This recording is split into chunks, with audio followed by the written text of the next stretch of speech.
And then writing articles.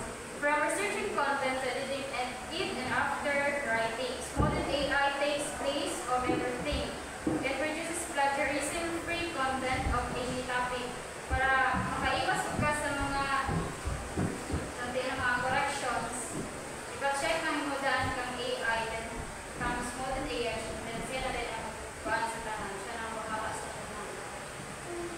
So, say features sa modern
to hierarchy. Naka-file kita yung mga words. Something like that. Oh, the yung work at yung grade ka mga writing skills. And then it also works for marketing. It offers customizable templates and designs to create visual appealing marketing material to increase brand awareness and drive sales. Mag-suggest lang siya ang mga ways, mga specific ways. And then grading. The software allows teachers to integrate assignments, provide feedback, and track students' progress all in one place. Murang hindi siya something ka ng Google Classroom or siya ginamit. And then, benefits of Smallden. AI Assistant enables users to translate content into different languages. So na siya ay translator. And then the platform offers learners a seamless experience that will enable them to create, edit, and publish content easily.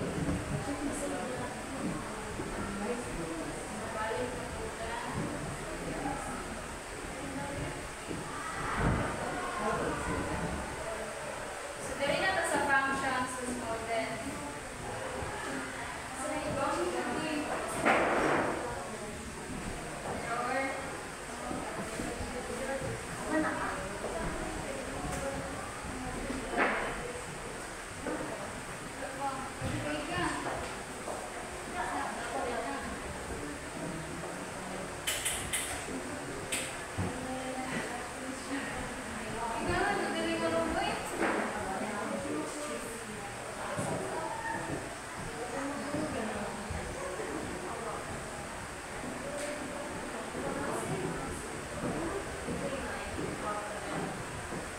So again, the function of Smallden is about text generated, thus it is more on writing. So muna yung functions sa Smallden. So diri nimo i-input yung text kaya ng output mga na siya mga translate. Na-check plagiarism checker, author, o summarizer. For example, gini. Yung mga i-recreate ang sentence para hindi siya plagiarism. Ano yung example na inputs 10 years ago, and then ang yung output mo na dito. So grabe siya o reference, diba? Layo siya. Ilaputan.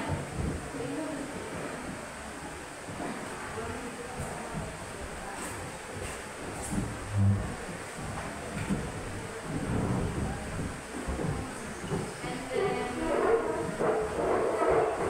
ang official face is Smallden. Ano yung official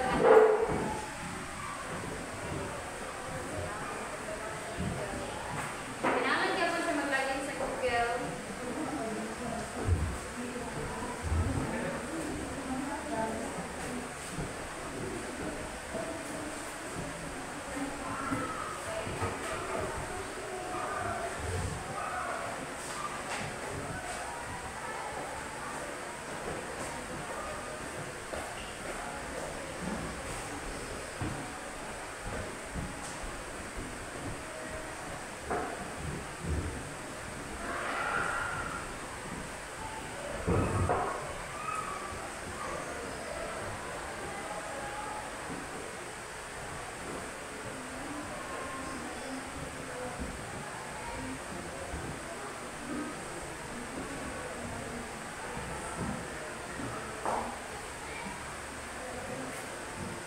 So muna yung official nga noun